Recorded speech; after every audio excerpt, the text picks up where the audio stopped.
Dragi prijatelji, večeras ćemo u čudnim pričama pričati o raznoraznim stvarima koje su nam se dešavale u okruženju, a naravno i u samom našem komšiluku. Događaj koji ćemo ispričati ima za cilj da nas malo vrati u prošlost, ali ne neku blisku prošlost, nego neku malu dalju prošlost. Hteo bi da pričam o jednom periodu koji je ovde kod nas na prostoru bivše Jugoslavije maltene popularan kao period divljeg zapada. Zašto period divljeg zapada? Kada kažemo to se desilo recimo krajem 19. veka, pa da, to je ono kada su se snimali oni dobri filmovi, špageti, western i tako dalje, imamo utisak da se vraćamo u prošlost kada su pioniri iz Evrope koji su naseljavali divlju Ameriku, vodili rat sa Indijancima, pucali kako su hteli, ubijalo se bez milosti. I svi smo govorili to se dešavalo tamo negde na divljem zapadu ili onaj fazon, ma to je Komančerija, puca se kao u Teksasu. Međutim, šta se u tom periodu dešavalo kod nas i u našem okruženju vidjet ćemo večeras. Da ne bude da je nama zločin došao putem hollywoodskih filmova i plasiran putem raznoraznih horor filmova. Da ne bude da nismo i mi sposobni da ubijamo i da napravimo neko zlo, od koga se čitav kraj, recimo, hvatao za glavu i kukala je malte ne čitava oblast. Večeras pričamo o jednom takvom događaju koji se desio krajem 19. veka u Crnoj Gori, tačnije u mestu Grahovu crnogorskom. To je inače mesto koje se nalazi u okolini Nikšića. U tom periodu to je bila jedna varoš koja je imala neku svoju oblast od nekih 20-ak sela, koja su činila malte ne jedan pravi opštinski sastav jednog mesta. Sada, to je mesto koje je bilo 99% nastanjeno pravoslavnim stanovništvom i kada je prošao Berlinski kongres 1878. godine, taj deo stare Hercegovine sa Nikšićem i sa nekim drugim oblastima pripojen je Crnoj Gori. I da se razumemo, ti ljudi se nikada nisu izjašnjavali kao Hercegovci, oni su se uvek izjašnjavali kao Crnogorci.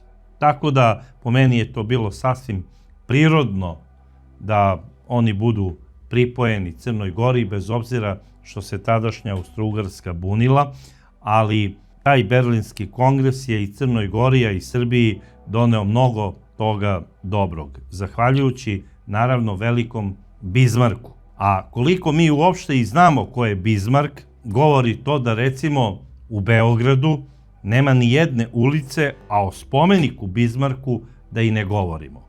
On je za nas tamo neki ružni Švaba sa velikim brkovima koji je nosio pruski šlem i koji je za srpski narod rekao, a i za crnogorski, ma to su divni ljudi i nije njihova vlast tako loša, jer kako je veliki Bizmark govorio za tadašnju garnituru Skupštine Srbije, odnosno Kraljevine Srbije i Kneževine Crne Gore, on je rekao divni su to ljudi, jer nema loše vlasti, svaka vlast je ogledalo sopstvenog naroda.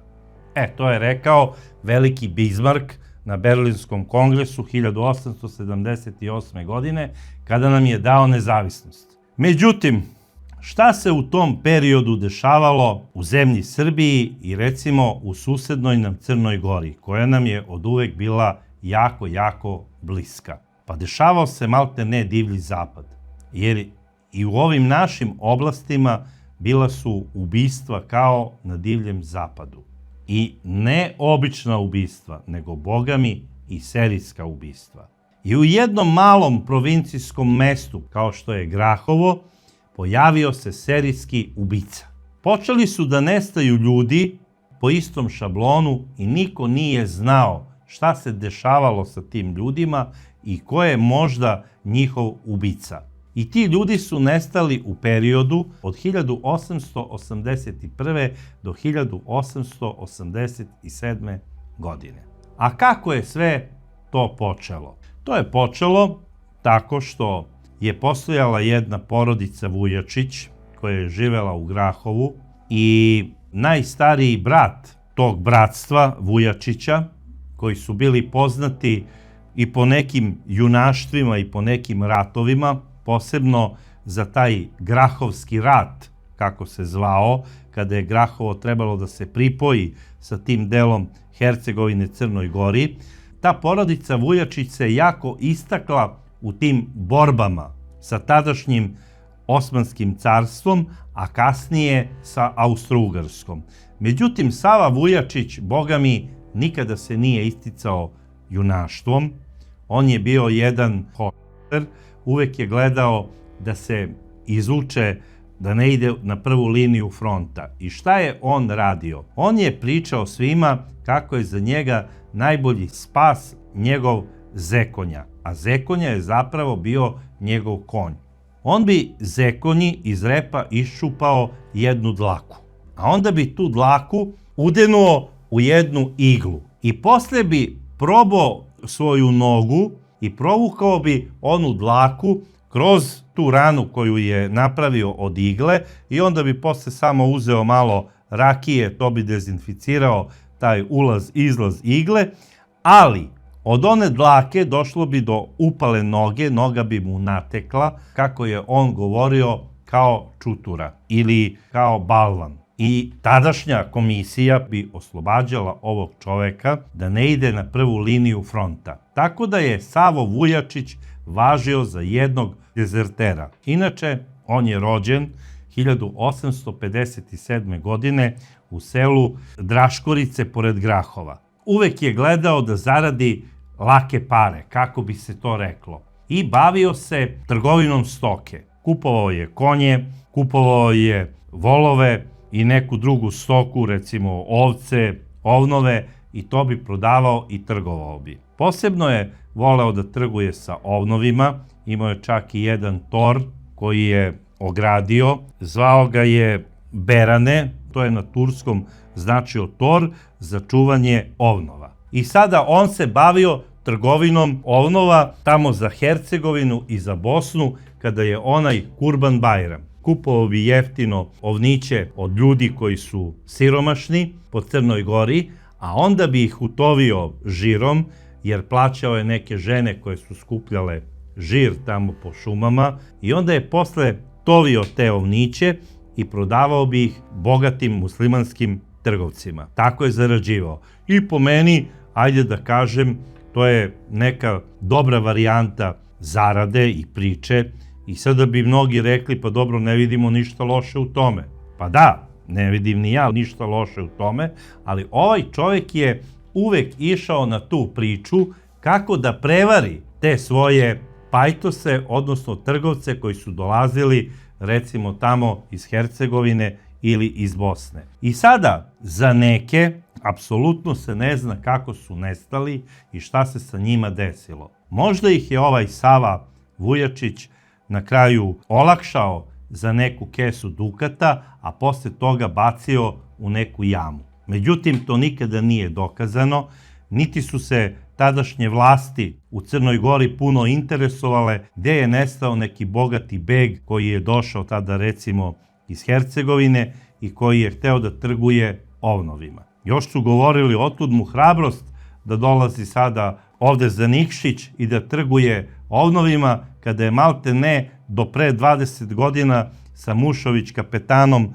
ratovao protiv svih nas. I šta se sada dešavalo? Mnogi su nestali bez traga. Ti kapetani policijski nisu vodili neke istrage, međutim, ono što je interesantno, počinju da nestaju mladi Crnogorci, trgovci stokom, i to ni manje ni više nego prvi zabeleženi slučaj nestanka jednog poznatog trgovca se upravo desio u Grahovu kada je nestao Stevan Cuca.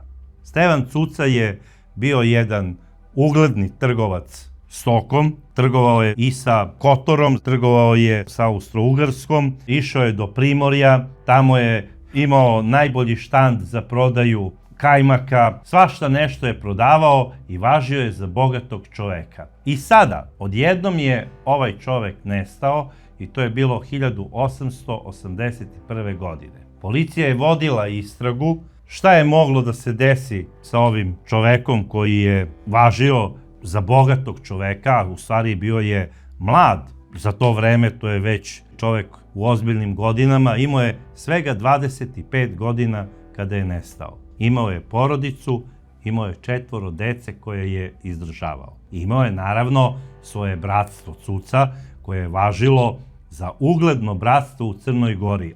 I vreme je prolazilo. Jedna žena je samo rekla, ma ja sam njega zadnji put videla sa Savom Vujačićem kako su pili u jednoj mehani. Jedan žandarm je počeo da se raspituje, pa dobro, čekaj, ko beše Sava Vujačić?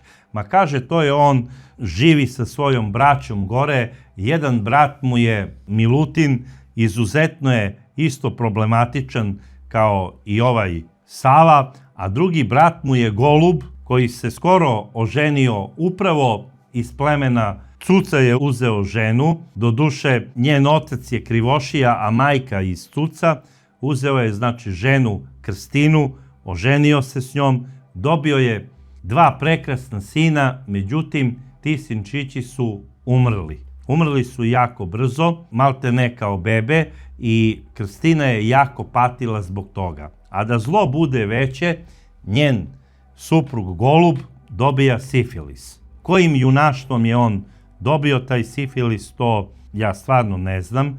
Bitno je da časna Krstina nije imala sifilis i ona je jako patila jer njen Golub nije smeo da ima nikakav odnos više ni sa njom. Pio je neke lekove i samo se malte ne čekalo kada će Golub da umre. Krstina je rekla, Bože, da li sam ja ovde nekom kaznom u ovoj porodici i da li nečije prokletstvo ispaštam i ja i moja pokojna dečica koju sam sahranila. Ali vratit ćemo se posle ponovo na Krstinu. Šta se u međuvremenu dešava? Taj žandarm koji se raspitivao u vezi Save Vujačića saznao je da on eto radi trgovinu stokom i da mu je najbolji prijatelj u toj trgovini neki Stevan Bulajić koji je imao 28 godina i koji je iz Grahova i potiče iz veoma bogate porodice. Sada, opet moram da se vratim na Savu Vujačića. Sava Vujačić je znao da odlazi kako bi kockao do Skadra sa poznatim albanskim trgovcima. Također je znao da ode do Kotora i do Risana kako bi pronašao neku dobru kurtizanu i kako bi potrošio i po 10 dukata za jedno veče. Sada, Sava Vujačić nije voleo samo da igra kockice, voleo je i lepo oružje. Čak se pričalo da je u jednom periodu dao 50 dukata kako bi kupio jedan dobar gaser pištolj. To je pištolj koji je bio posebno ukrašen i zna se, to je onaj kaubojski sa burencetom, ali bio je posebno ukrašen i imao je posebne gravure. Svi su govorili da je Savo nosio takav pištolj, iako mu znači junaštvo nije bila prava ona strana. Također je imao neku malu kamu koja je imala zlatnu kaniju, to je znači ona futrola. Ako nije ukrao, onda je najverovatnije nju dobio na kocki sa onim tamo krđalijama u Skadru sa kojima je to igrao. Sada, da rezimiramo ovog čoveka. Sa sadašnje tačke gledišta, za jednog prosečnog policajca, ovaj čovek je visoko problematičan. I da živi sada u ovom periodu, najverovatnije bi ovaj Sava Vujačić pripadao nekom gangu, nekom klanu i sigurno bi se bavio trgovinom nekih nedozvoljenih supstanci. Ili bi bio možda plaćeni ubica ili trgovac oružjem. Sigurno ne bi bio neki ugledni domaćin i ne bi se bavio nekim normalnim poslom. Jer i tada u tom periodu, kraj 19. veka, bilo je puno poslova gdje je čovek mogao da se dokaže i da zaradi. Mogao je da otvori kafanu, ali ne. Ovaj čovek kada ima lovu, troši na kocku i na lepe žene. Šta je nego problematičan čovek? I šta se dešava dalje? Dok on kocka, dok se zeza, nestaje još jedan trgovac stokom. Taj trgovac se zove Ilija Maltez, star 28 godina i nestao je 1884. godine. 3 godine nakon nestanka prvog trgovca stokom Stevana Cuce. Znači, sada se traže 2 trgovca stokom. Ovaj trgovac, Ilija, on je iz mesta Ubljanin i trgovao je najviše sa Primorjem i važio je za bogatog čoveka. Zadnji put je viđen takođe od strane jedne babe, ne one koja je prvi put rekla za Savu Vujačića, nego je sada ovo jedna druga baba koja je rekla da ga je videla u jednoj kafani blizu Grahova i da se raspitivao kod jednog konobara da li je u kafanu u skorije vreme dolazio Savo Vujačić. Opet je probisvet Sava umešan u neku priču. Ova problematika je stigla i do samog Cetinja. Znači, počeli su da nestaju trgovci stokom. Počeli su da šalju inspektore, kako bih ih ja sada nazvao, odnosno tada sredske kapetane, da utvrde gde su ovi ljudi nestali. Međutim, tragova nije bilo.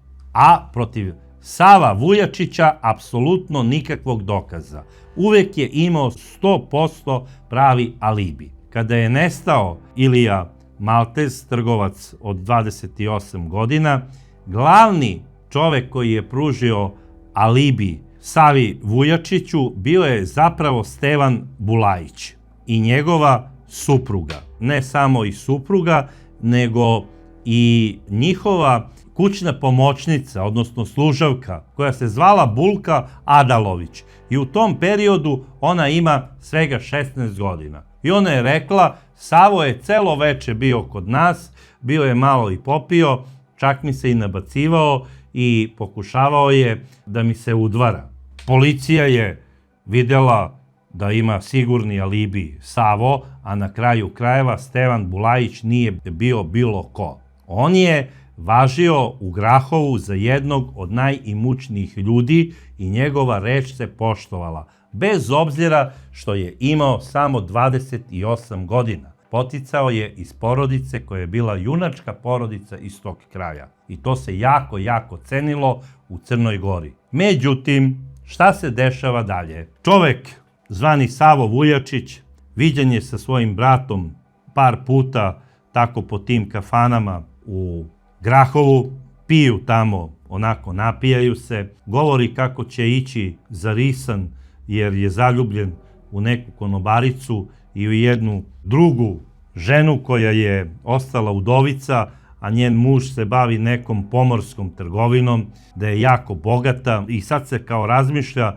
da li da oženi tu ženu koja je udovica tog trgovca koji se bavi pomorskom međunarodnom trgovinom ili da oženi tu prelepu konobaricu koja je poreklom negde iz Hercegovine, kako sam ja razumeo iz Mostara, otišla za risan i radi u nekoj krčmi. I sada onako pokazivao je on tamo neke srebrenjake, neku lovu, trošio je u toj lokalnoj kafani u Grahovu, ništa to nije bilo neobično, jer svi su znali da je prodao 20 ovnova jednom trgovcu iz Mostara. Nadam se da je taj trgovac sa svojim ovnovima i stigao do Mostara, jer u tom periodu, bar u Crnoj Gori, ti trgovci koji su dolazili iz Bosne i iz Hercegovine, a nisu bili pravoslavne veroispovesti, nešto nisu izazivali posebno interesovanje svojim nestancima u Crnoj Gori.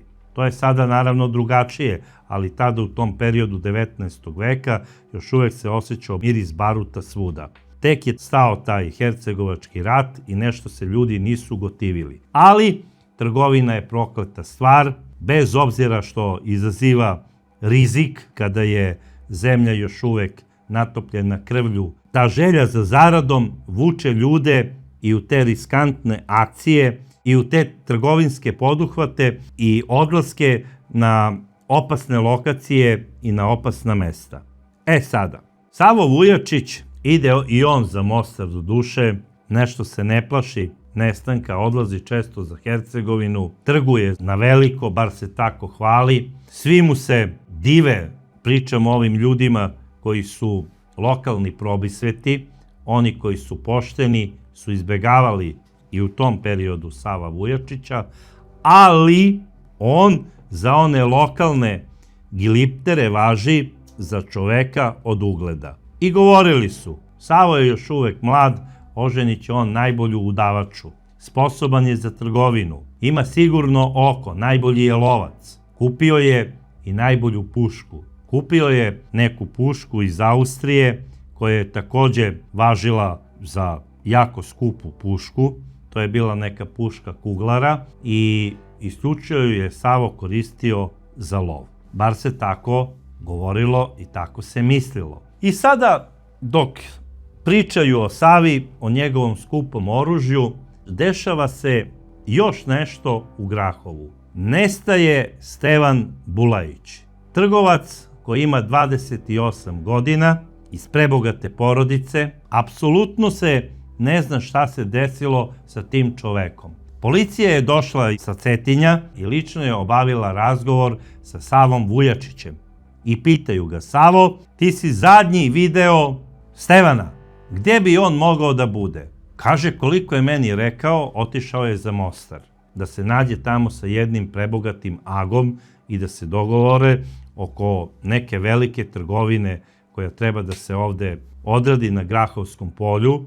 I počeo sam da prikupljam što veći broj stoke, jer očekujem da dođu sa velikom količinom novca i da se napravi veliki posao. Policija je obavila razgovor, stavila je to sve na hartiju i otišla je. E sada, dešava se još nešto. Odjedared, bez traga, nestaju Marija Bulajić, žena koja u tom trenutku ima 22 godine, i nestaje Bulka Adalović, njihova služavka, koja u tom trenutku ima 17 godina. Apsolutno niko nema ni jednu pretpostavku gde bi one mogle da budu. Pretpostavku za tako nešto nema ni Sava Vujačić. Kaže, Bulka je imala simpatije prema jednim begovskim sinom iz Mostara, možda je pobegla tamo. Ali policajac koji je vodio istragu rekao je, Savo, ja ne verujem u tu priču, jer mlada devojka je iz veoma časne kuće. Ona, kako sam razgovarao ranije sa Marijom, njenom gazdaricom, ona je jako štedljiva i čuva svaki onaj perper kako bi imala para da kupi dukat za miraz, kako bi se što bolje udala. I ja ne verujem da je ona otišla sada da taj svoj miraz koji čuva maltene kao zenicu svoga oka, da je otišla do Mostara kako bi to potrošila. Apsolutno takva priča ne dolazi u obzir. I ništa, ljudi pričaju šta se desilo sa Stevanom, šta se desilo sa Marijom, gdje je mlada Bulka, to je već 1885. godina, 4 godine je prošlo od prvog nestanka, priča se samo o njima, ali ništa se ne dešava. Istraga policije tapka u mestu. I prošle su još 2 godine. A onda je jedan čovek jednog dana došao lično u upravu policije na Cetinju i prijavljuje nestanak svoga sina Milutina Popovića, koji u tom trenutku ima 20 godina iz sela Lipeje, i prijavljuje nestanak svog sinovca Vuka Popovića, koji u tom trenutku ima 18 godina. I koji je po njegovoj priči, kada je zadnji put viđen u Risanu, u jednoj kafani, priča za sinovca Vuka, imao 10 dukata u džepu. I da ništa ne zna o njima. Niti gde su otišli, niti šta je moglo da se desi sa njima, ali nema ih nigde. I kaže, oni su se puno kretali, trbuhom za kruhom, išli su da bi se bavili raznoraznom trgovinom, išli su i do Primorja, išli su i za Dubrovnik, išli su i do Mostara. Radili su i neke poslove, doduše i u Grahovu. Viđani su sa onim Savom Vujačićem. I gle sada opet Savo Vujačić. Ovi momci su nestali na dan Velike Gospojine. Te 1887. godine. A posle Velike Gospojine, prvi veliki praznik koji ide je Mala Gospojina. I baš na taj dan Male Gospojine u policijsku upravu grada Cetinja ulaze dva mladića i kažu da su došli da prijave smrt svoga brata koji je nestao 1881. godine i koji se zove Stevan Cuca. Bila su to zapravo braća Cuce koji su došli na Cetinje i koji su u jednom velikom koferu doneli kosti svog pokojnog brata. I kada je policija pitala otkud ove kosti, oni su seli i dali izjavu. A posle te date izjave, policija je odmah uzjahala konje i otišla je put Grahova. I ni manje ni više nego u jednoj krčmi odmah su uhapsili Savu Vujačića. Savo Vujačić je odmah vezan, okovan lancima i sproveden prvo, kako kažu tamo, u Mušovića kapetana Kulu, kako bi dao izjavu. Tamo je bio centar policije. On je dao izjavu, odgovarao je na sva pitanja i između ostalog priznao je 5 ubistava. Priznao je ubistvo Stevana Cuce, koje je izvršeno 1881. godine, kada je taj mladi trgovac stokom imao 25 godina. Kada ga je ubio u prisustvu svoga brata Milutina, kod Stevana Cuce je pronašao 59 malih zlatnih dukata, a kasnije ga je bacio u jamu. Zatim je priznao ubistvo Ilije Malteza, trgovca stokom koji je u vreme svog nestanka imao 28 godina i koji je nestao 1884. godine. Ubio ga je iz puške džeferdarke, tako se zove ta puška, metkom u potiljak. I to u prisustvu svog najboljeg druga, takođe trgovca stokom, Stevana Bulajića. A onda su ga Savo i Stevan Bulajić odneli do jame gdje su ga bacili i, kako kaže, pronašli smo samo 28 srebrnjaka. I još kaže, nije se mučio. Zamislite tu izjavu. Nije se mučio. Tako kaže Savo. A onda je godinu dana nagovarao svoga druga Stevana Bulajića kako da skupe veliki novac i da odu za Mostar kako bi napravili sa onim begovskim sinom neki veliki posao oko trgovine stokom. Znam samo da su trebali da prespavaju to veče u kući Save Vujačića, a onda ujutru da krenu put Mostara. Međutim, kada je Stevan Bulajić zaspao, Savo Vujačić nije ni spavao, ustao je kako je i planirao, ušao je u prisustvu svoga brata Milutina u sobu gdje je spavao Stevan Bulajić i sekirom je odsekao glavu Stevana Bulajića. Tada čoveka koji je imao 28 godina. Da li je imao neku količinu zlata ili ne, ja nisam siguran, jer je dao dve izjave Sava u vezi ovog ubistva. Prvo je rekao da ga je ubio iz straha da ga Stevan Bulajić zapravo ne prijavi za ubistvo Ilije Malteza. Međutim, kasnije kaže da je on planirao da ubije Stevana Bulajića, jer ako ga nije prijavio za godinu dana, zašto bi ga prijavio sad? I najverovatnije da je Stevan Bulajić imao neku veću količinu zlata kod sebe i on ga je ubio sekirom. A onda ga je sa svojim bratom Milutinom sahranio ispod jedne kruške u dvorištu svoje kuće.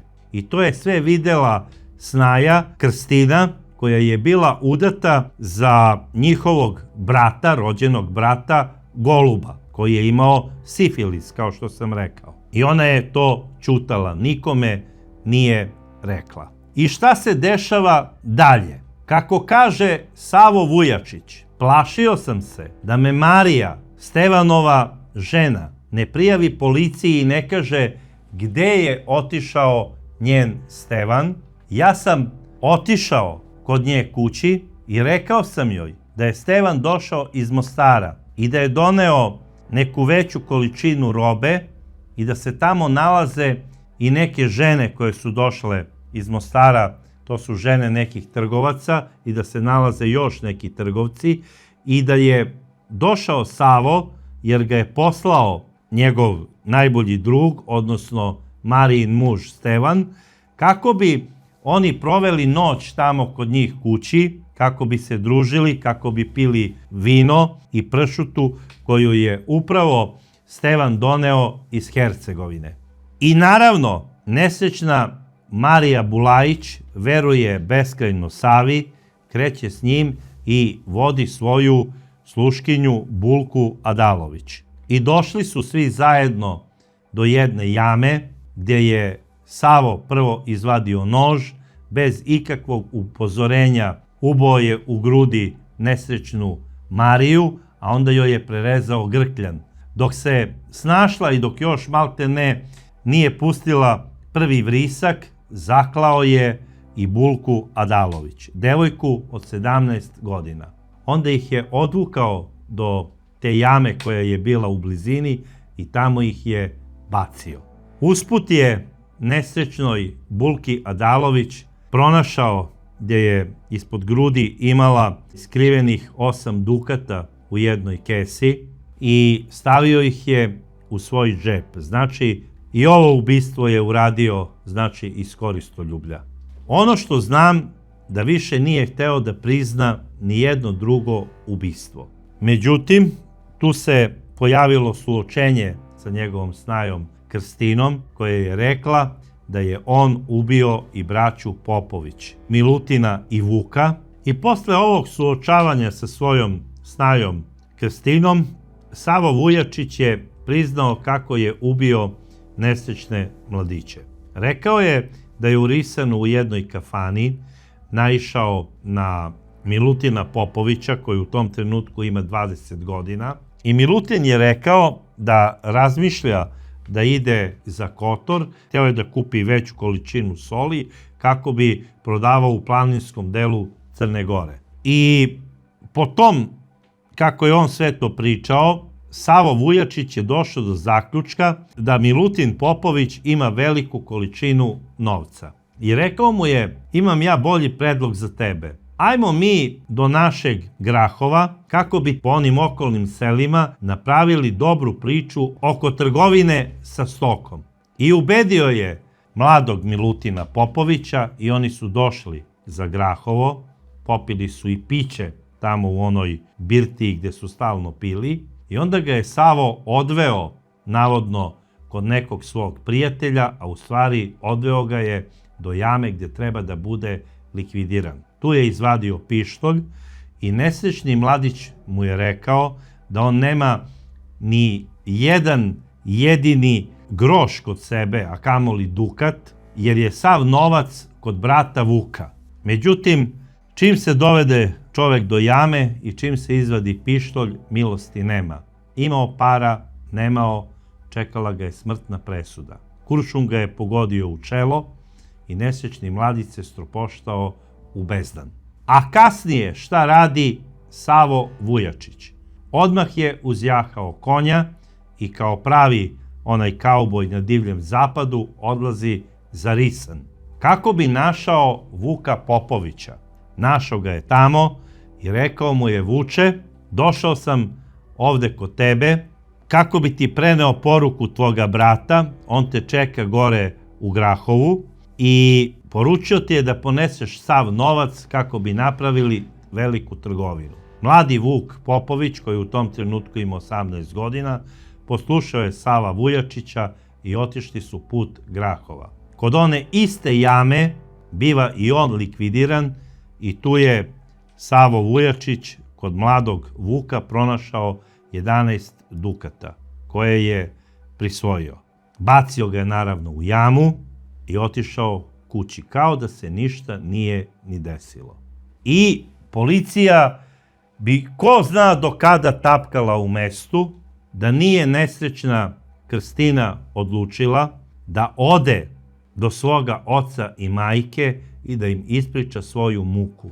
Jer na veliku gospojinu sanjala je Bogorodicu, koja je došla i rekla u snu: Krstina, došla si u prokletu kuću, u kuću gdje si videla da je ubijen čovek i sahranjen u dvorištu. Došla si u kuću koja je okružena demonskim silama, zato su ti i umrla deca, zato ti je muž i bolestan i raspada se od strašne bolesti. Idi i sve ovo prijavi. Ako nemaš hrabrosti da odeš do žandarma, idi i ispovedi se u manastir. I Bogorodica je nestala.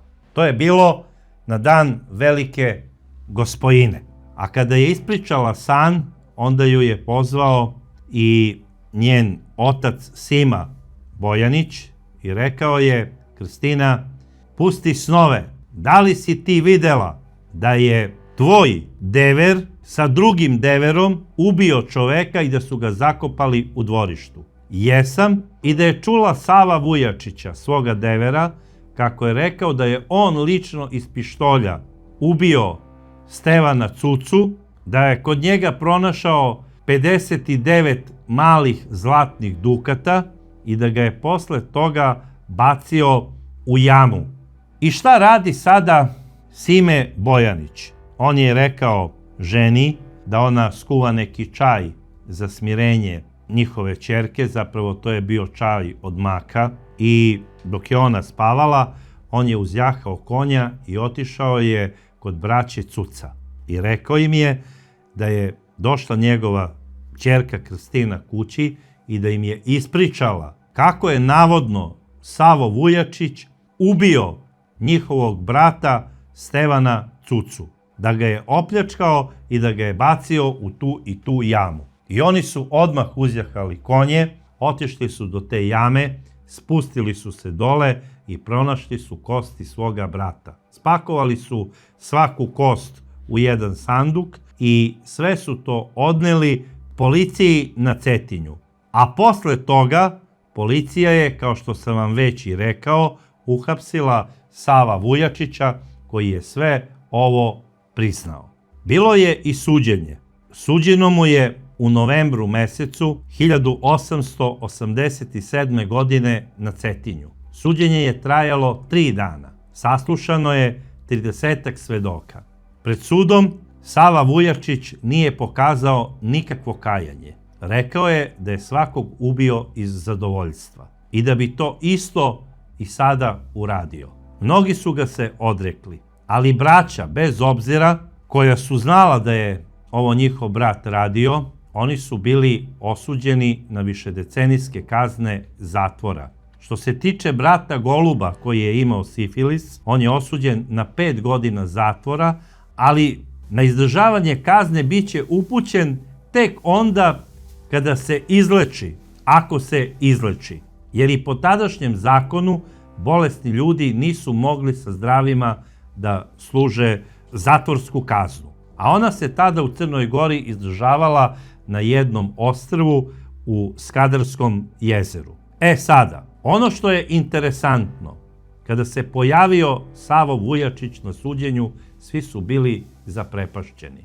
On se izobličio koliko se bio ugojio. I kako su zatvorski čuvari pričali, on je spavao kao beba. Jeo je i tražio uvek duple porcije. Uopšte ga nije doticala sudbina onih koje je ubio, niti sudbina njihovih porodica. Također ga nije zanimala ni njegova sudbina, jer znao je da će biti osuđen na smrtnu kaznu. To je zaista zaprepašćujuće i advokat koji ga je branio po službenoj dužnosti rekao je da je ovo najverovatnije čovek koji je dojahao iz neke divlje horde sa dalekog divljeg zapada. Jer ovo, kako je rekao, ne mogu da prihvate ovi pasivni krajevi, bez obzira što su divlji i stalno su u nekim ratovima, ali kako je rekao, ipak su previše patrijarhalni da imamo i mi ovakve ubice, kakav je recimo jedan Bill Anderson. Ja se sa tim ne slažem, jer Bill Anderson je bio bandit koji se pojavio posle Američkog građanskog rata i on je predvodio svoju bandu iz političkog ubeđenja. I on nije bio serijski ubica, on je bio odmetnik koji je ratovao na strani Konfederacije. Što se tiče ovog čoveka, on je pravi serijski ubica i on može da se pojavi bilo gde. Bez obzira da li su to ulice Manhattana, da li je to Pariz u pitanju, Beograd ili recimo jedno Grahovo kod Nikšića. Ovo je pravi primjer tipičnog serijskog ubice. Čoveka koji je rođen za to. Čak da je ubio ne 7, nego 777 ljudi da je ubio, on se ne bi pokajao. Zato što on u ubistvima uživa. I pitanje je da li je on ubio samo 7 ljudi. Ko zna šta je on radio dok je išao do Skadra, do Ulcinja, do Kotora, jer i tamo su nestajale neke prodavačice ljubavi. I ko zna da li im je možda Savo Vujačić presudio onom svojom kamom koju je nosio stalno za pojasom. Nikad se ne zna. Na kraju krajeva to policija nije ni ispitivala. Ono što su utvrdili, to je da je Savo Vujačić ubio, znači kao serijski ubica, 7 ljudi i osuđen je na smrt vešanjem. Kazna je trebala da se izvrši u njegovom rodnom Grahovu. I sada ide vrhunac njegovog ludila. Znate li koja mu je bila poslednja želja? Poslednja želja Save Vujačića je bila sledeća. Da vešala napravi lično on sam. I da ne dođe sudski dželat, nego da on konopac stavi na svoj vrat. Bez one čalme koja se stavlja preko glave osuđeniku na smrt. I naravno, sud je 3 dana donosio odluku na Cetinju šta da urade i rekli su pa neka mu bude. I Savo Vujačić je sam napravio svoja vešala, stavio konop na svoj vrat i sproveo nad sobom s***nu kaznu. To je vrhunac ludila ovog čoveka sa kraja 19. veka iz Grahova kod Nikšića. Prošlo je mnogo godina. U Grahovu kod Nikšića o ovom slučaju već i ne znaju, davno je zaboravljen. Ali ja sam ispričao ovu priču onako kako sam je čuo u originalu, jer ova priča ne sme da bude zaboravljena. I mora da se zna da ubistvo nije zločin koji je proizvod savremenog sveta i Hollywooda. To je zapravo nešto što nas proganja od našeg nastanka. I mi moramo da se edukujemo, da prepoznamo takve ljude i da pokušamo da ne budemo njihove žrtve, već da izolujemo predatore i da ih prijavimo policiji. Ako ovakvi ljudi i nisu izvršili neko krivično delo ubistva, ali imaju sklonost ka tome, treba da se njime bavi struka. Kada kažem struka, mislim na psihijatriju i na psihologiju. I da treba da budu u nekim ustanovama zatvorenog tipa. I moram još i ovo da dodam. Savo Vujačić je to radio i iz koristoljublja. On je spojio po njemu lepo i korisno i postao je pravi profesionalac u ovome što je radio. I ova priča treba da nam bude opomena. Dragi prijatelji, sa nadom da nikada nećete sresti ovakve ljude, još manje da postanete plen ovakvih predatora, ja vas pozdravljam i želim vam sve najbolje do sledeće čudne priče. Puno vas voli vaš Braca.